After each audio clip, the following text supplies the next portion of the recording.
고객이 오시고 난 다음부터 이제 상담하는 방법이나 걸 조금 궁금해하시는 분들도 계시는데, 제일 먼저 우리가 알아야 되는 건 뭐냐면, 시술을 받아서 어떤 결과치를 원하는지를 고객한테 듣고 나서 시작을 해야 되죠. 어떤 분들은 검색을 해보시거나 이런 상태로 오셨기 때문에, 내가 예를 들어서 삭발을 하고 나서 작업을 받았던 사진을 보고 오셨어. 근데 본인은 머리를 안 자르시겠다고 하신 분들이 있어요.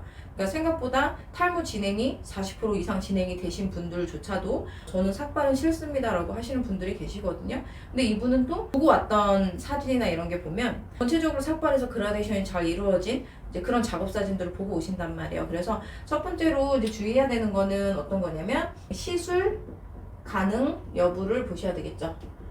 예를 들어서 정수리 부분이 조금 많이 비어 있으시다. 그 부분의 주변 머리를 내가 어떻게 하고 다니냐에 따라서 저희 시술 자체가 오히려 문제가 될 수도 있고, 안 이뻐 보일 수도 있고, 안 하니만 못하는 경우가 생길 수도 있어요. 그래서 이 시술 가능 여부를 말씀을 해주실 때 반드시 SNP의 장점과 단점을 설명을 같이 해주시기를 바라는 거죠. 어떤 케이스가 있냐면, 단점은 절대 얘기를 안 해요. 이게 이분이 머리는 주변에 탈모되지 않은 그런 머리 같은 경우는 남겨 있고, 내가 지금 스킨톤이 많이 보이는 부분을 시술하겠다고 했을 때, 저희는 어쨌든 면을 처리를 하는 거기 때문에 입체적인 표현은 못하는 작업이잖아요. 그렇게 했을 때 단점, 그러니까 뭐 이질감이 느껴질 수 있다, 고객님이 원하는 것처럼 흑채 뿌린 것 같은 그런 느낌이 들지 않을 수 있다. 고객하고 조금 커뮤니케이션을 하셔야 중간에 작업 도중에 프레임이 걸린다든지 이런 일은 없거든요. 근데 이런 말씀 없으신 상태에서 무조건 무에서 유를 창조하는 것처럼 그렇게 상담이 이루어지다 보면 또 의외의 복병들이 또 생길 수 있어요. 내가 지금 이 고객이 원하는 부위에 시술을 했을 때 이 고객의 만족도가 높아질 수 있는지 없는지, 그거에 대해서 가능 여부를 체크를 좀 하시는 게 낫겠죠. 그래서 이걸 크게 볼 때 어떤 게 있냐면, 머리를 자르지 않고 하시는 분들은 적어도 탈모 시술 부위가 30% 이상 탈모가 진행되지 않으신 분들은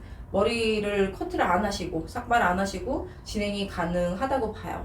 하지만 40% 50% 정도의 머리가 소실이 되신 분들이 머리를 안 자르고 만약에 작업을 받으시겠다, 그거는 어떻게든 약간 설명을 좀 해드려야 돼요. 저 같은 경우는 시술을 안 받더라도 그런 분들은 일부러 탈모 있은 부분을 하지는 않거든요.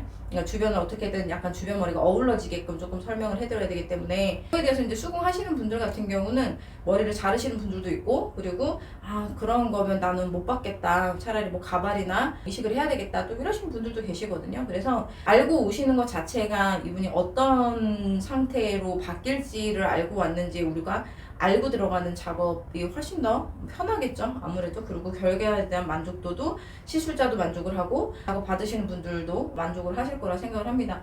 요거를 조금 제일 중요하게 저는 생각을 해야 된다고 생각을 해요. 그리고 난 다음에 견적이 얼마고 몇 회차가 이루어지고 이런 건 그 다음 단계인 것 같거든요. 이거에 대해서 또 크레임이 걸려가지고 문제를 일으키시는 원장님들이 생각보다 답답해 하시는 분들 좀 많이 있어요.